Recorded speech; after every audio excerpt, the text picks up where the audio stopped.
आज हम जानेंगे कि कैसे एक सुखी व्यक्ति खुद को दुखों में डाल लेता है और दुखी हो जाता है। चलिए शुरू करते हैं आज की कहानी। एक बार की बात है, एक नगर में एक लड़का रहता था जिसका नाम था राहुल। वह अपने जीवन से बहुत निराश था। उसकी निराशा का कारण यह था कि वह अब तक अपने जीवन में कुछ भी नहीं कर पाया था।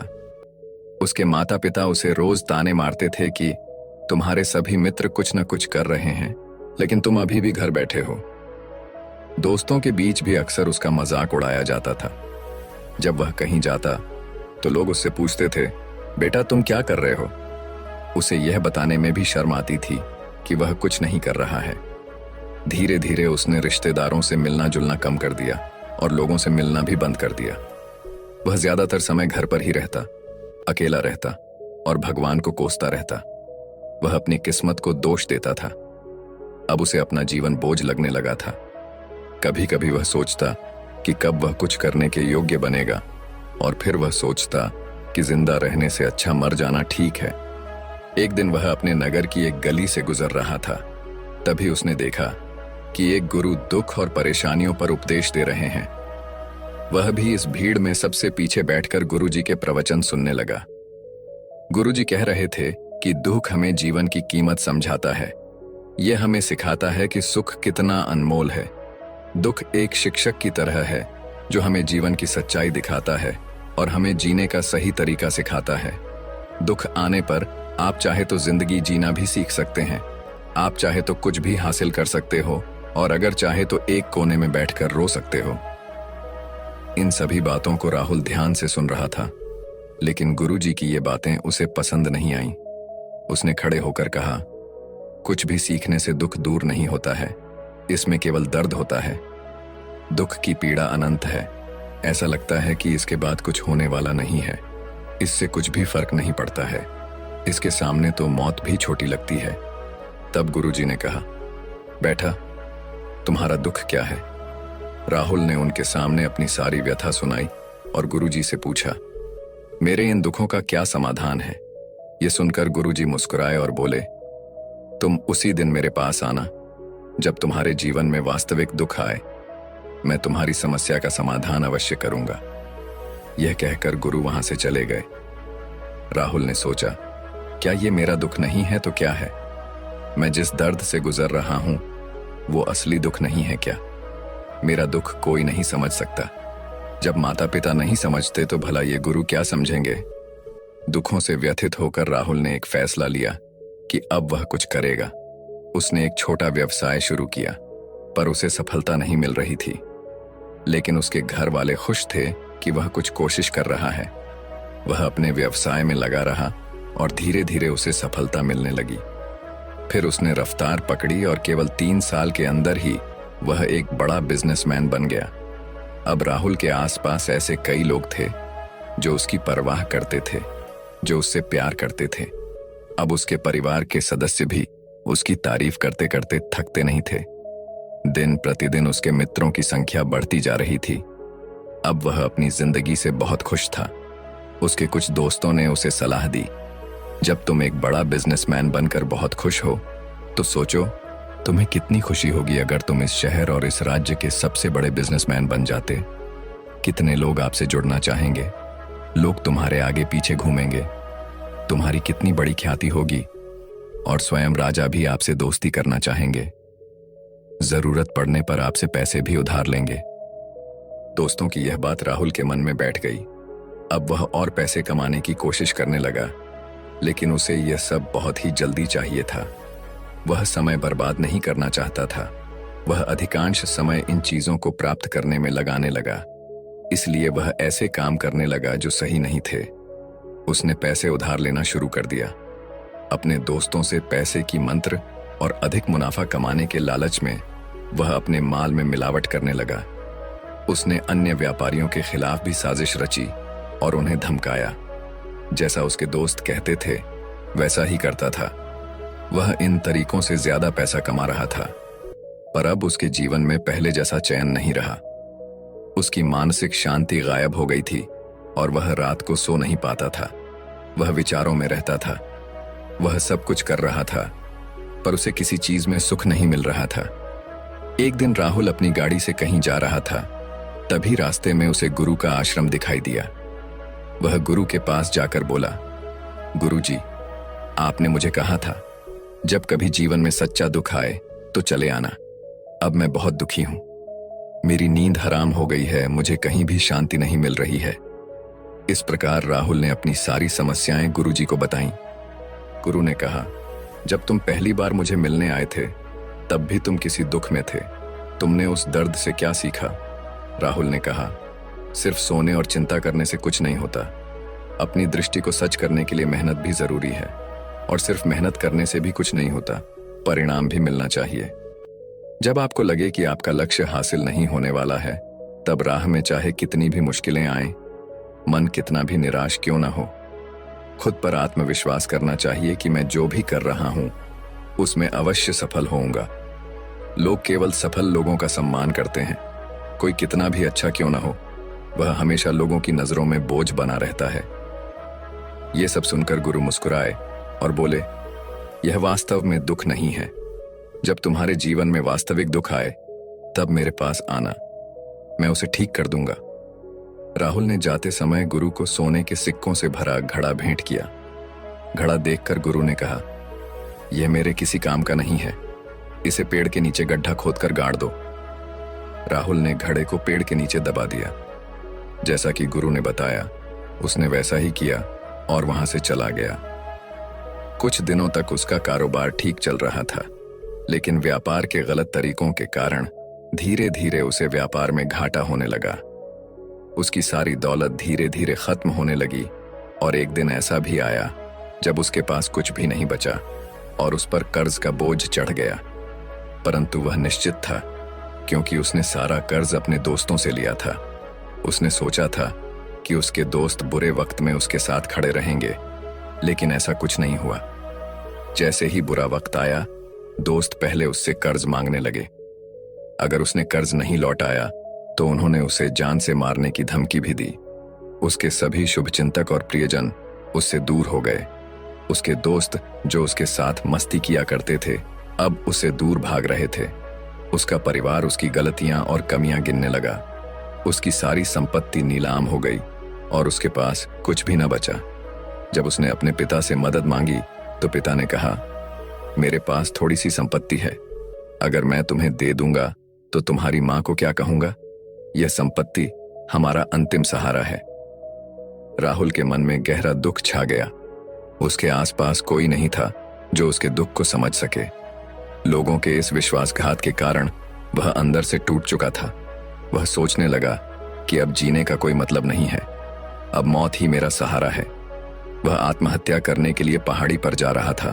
तब उसे याद आया कि गुरु ने उससे कहा था, जब तुम्हारे जीवन में वास्तविक दुख हो तब मेरे पास आना। राहुल गुरु के पास गया और अपनी सारी व्यथा सुनाई। आंखों में आंसू लिए उसने कहा, गुरुदेव, मेरे दुख का निवारण कीजिए। तब गुरु ने कहा, जब जीवन में असली दुख आए तब मेरे पास आना, मैं इसे जरूर ठीक करूंगा। पहले आप मुझे बताओ कि आपने अपने दुख से क्या सीखा? राहुल ने कहा, मैंने यह सीखा कि जो लोग हमारे जीवन में आते हैं वे हमारी सफलता और प्रगति के कारण हमें धोखा जरूर देंगे, क्योंकि बुरे समय में वे हमारे साथ नहीं खड़े होंगे। वे अच्छे समय में ही हमारा फायदा उठाएंगे और बुरे समय में हमें छोड़ देंगे। उन लोगों पर ही भरोसा करें जो हमारे बुरे समय में हमारे साथ खड़े रहते हैं, लेकिन ऐसे लोग बहुत कम होते हैं। जिनके पास हैं उन्हें उनकी सराहना करनी चाहिए, उनका अपमान नहीं करना चाहिए। कभी भी किसी के खिलाफ साजिश नहीं रचनी चाहिए। अपना काम ईमानदारी और धैर्य से करें और कभी लालची ना बने। अपने सारे दुख, दर्द और अनुभव बयान करने के बाद राहुल गुरुजी के सामने आंखों में आंसू लिए बैठ गया। कुछ देर बाद गुरुजी उठे और पेड़ के नीचे गड्ढा खोदा और वह घड़ा निकाला जो सोने के सिक्कों से भरा हुआ था। उन्होंने सबल को देकर कहा, मेरे पास तब आना जब तुम्हारे जीवन में वास्तविक दुख हो। राहुल ने अपने गुरु को धन्यवाद दिया और उन्हें प्रणाम करके चला गया। उसने पैसों से एक छोटा सा व्यवसाय शुरू किया। अब वह छोटा व्यापारी बनकर भी खुश था। उसने पूरी लगन और ईमानदारी से कारोबार किया और जल्द ही वह अपने शहर का एक बड़ा व्यापारी बन गया। उसका जीवन सुख सुविधाओं से भरा हुआ था। लेकिन जीवन में दुख कभी भी आ सकता है। राहुल के जीवन में भी दुख आया। उसके माता पिता की मृत्यु हो गई। वे दोनों एक ही दिन मर गए। राहुल अपने माता पिता से बहुत प्यार करता था, इसलिए उनके निधन से उसे गहरा सदमा लगा। उसने अपने माता पिता का अंतिम संस्कार किया। शव जलते हुए देखा तो उसका मन बेचैन हो उठा। उसके मन में कई सवाल उठने लगे। वह घर वापस आ गया। उसने अपने माता पिता के घर और संपत्ति को देखा, जिसके लिए उसके पिता हमेशा लड़ते रहे। आज वह खाली पड़ा है। जिन्होंने इसकी देखभाल की, इसके लिए प्यार किया, वे इस दुनिया से चले गए। उसके पिता ने जो कुछ कमाया वह सब यहीं रह गया। एक दिन पहले तक उसके पिता मारपीट करते थे किसी के साथ अपनी संपत्ति के लिए। आज वे खुद इस दुनिया से चले गए। उसका मन ऐसे अनेक विचारों में भटक रहा था। वह अंदर से अकेला और डरा हुआ महसूस कर रहा था। वह खाली महसूस कर रहा था। उसे लगा कि कुछ तो है, परंतु वह समझ नहीं सका। इसलिए वह गुरु के पास गया। उसे देखकर गुरु ने कहा, क्या जीवन में कोई दुख है? राहुल ने कहा, वैसे तो जीवन में कोई दुख नहीं है, सब कुछ अच्छा चल रहा है, लेकिन आज मेरे माता पिता का देहांत हो गया है। मैं इस घटना से बेहद दुखी और परेशान हूं। गुरु ने कहा, इसमें दुखी होने की क्या बात है? एक दिन सबको मरना है। मुझे भी मरना है, तुझे भी मरना है। शायद तुम कल ही मर जाओ या आज भी मर सकते हो। राहुल ने कहा, क्या कह रहे हो गुरुजी? मैं भी मर जाऊंगा, लेकिन मैं अभी जवान हूं। गुरु ने कहा, सभी इस भ्रम में जी रहे हैं कि मृत्यु केवल बूढ़ों को आती है, लेकिन ऐसा नहीं है। जवान भी मर जाते हैं, बच्चे भी मर जाते हैं। मौत का उम्र से कोई लेना देना नहीं है। यह सभी को प्रभावित करती है। गुरु की यह बातें सबल के मन में बैठ गईं और वह चुपचाप चला गया, लेकिन उसका मन अभी भी बेचैन था। वह खाली महसूस कर रहा था। वह सारा दिन अपने भीतर ही सोचता रहता कि वह कौन है, वह इस दुनिया में क्यों आया है, इस जीवन का लक्ष्य क्या है।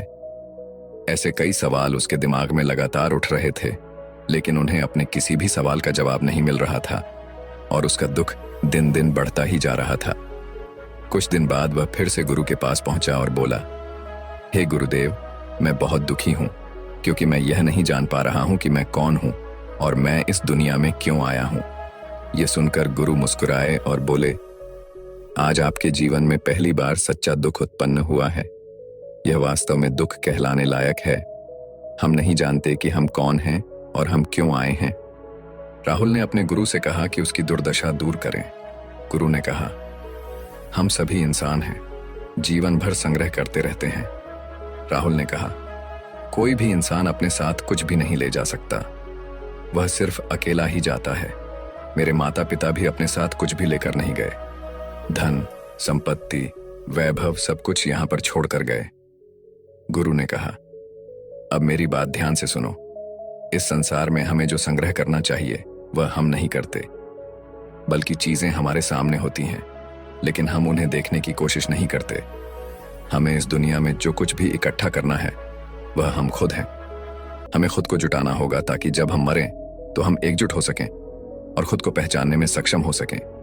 हम अंदर बैठे हुए हैं। हम प्यार, नफरत, गुस्सा, ईर्ष्या में बैठे हुए हैं।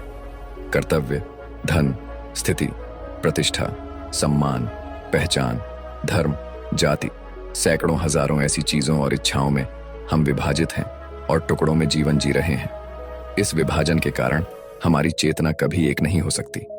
हमारी चेतना की शक्ति बिखरी हुई है, इसलिए हमारे पास इतना समय नहीं है, इतनी ऊर्जा नहीं है कि हम मर सकते हैं और अपने भीतर देख सकते हैं। वास्तव में धन, सम्मान और सुविधाओं के अभाव को लोग दुख समझते हैं और जीवन भर के लिए इसे दुख का कारण बताते रहते हैं और समाधान खोजने का प्रयास करते रहते हैं। उन्हें अपना समाधान कभी नहीं मिलेगा, क्योंकि जिसे लोग दुख कहते हैं वह वास्तविक दुख नहीं है। यह सिर्फ एक आदमी की इच्छा है। उसकी इच्छा कभी पूरी नहीं होती, इसीलिए व्यक्ति को कभी उनके प्रश्नों का समाधान नहीं मिलता। इसलिए इन सब से परे यदि आप अपने दुखों का परम समाधान चाहते हैं तो सबसे पहले खुद को समेटना होगा। इस दुनिया से अपनी ऊर्जा वापस ले लो और इकट्ठा करो। अपने आप पर ध्यान केंद्रित करो, स्वयं पर ध्यान दो। अपने मृत्यु से पहले अपने आप को जानने की कोशिश करो, बिखरो मत। राहुल ने कहा, गुरुजी, क्या हमें संसार को छोड़ देना चाहिए? हमारी सभी इच्छाओं को मार देना चाहिए? किसी से प्रेम नहीं करना चाहिए? धन संग्रह नहीं करना चाहिए? सम्मान की आशा छोड़ देनी चाहिए? गुरु ने कहा, भावनाओं और इच्छाओं से बिखरे हुए मनुष्य में से बाहर निकल आओ, जैसे कोई पत्थर पहाड़ से अलग होकर गिरता है। जब वह गिरता है तो पर्वत का कोई नियंत्रण नहीं होता, सिवाय देखने या परेशान होने के। ठीक वैसे ही बिखरे हुए मनुष्य की इच्छाएं बेकाबू और दर्दनाक होती हैं। उसका अनियंत्रित मन इच्छा करता रहता है और कल्पना करता रहता है, और यह दुख देता है। लेकिन जब एक व्यक्ति अपने मन को एकत्र करता है तो वह जो कुछ भी करता है वह उसके नियंत्रण में होता है। फिर उसकी इच्छाएं भी नियंत्रित होती हैं। राहुल ने कहा, आपने मेरा असली समाधान कर दिया है। अब मैं खुद को तलाशने की कोशिश करूंगा। गुरु ने कहा, मानव शरीर में बहुत ऊर्जा और शक्ति है, लेकिन यह फालतू के कामों में बटा हुआ है, बेकार की बातों में लगा हुआ है। यह एक बहुत ही शक्तिशाली मशीन की तरह है, और वह बिना सोच समझे अपनी शक्ति बर्बाद कर रहा है, बिना किसी नियंत्रण के। इसीलिए इस शक्ति पर ध्यान दें, अपनी चेतना को इकट्ठा करें। राहुल को अपने प्रश्नों का उत्तर मिल गया। उसने अपने गुरु का धन्यवाद किया और चला गया। दोस्तों, कैसी लगी आपको आज की यह कहानी? हम उम्मीद करते हैं कि आपको यह पसंद आई होगी। इस कहानी से आपने क्या सीखा, हमें कमेंट करके जरूर बताएं, और यह वीडियो अपने उन दोस्तों को भेजें जिनको इसकी जरूरत है। मिलते हैं ऐसे ही एक और कहानी के साथ। तब तक के लिए अपना ख्याल रहे और चैनल को सब्सक्राइब करना ना भूलें। धन्यवाद।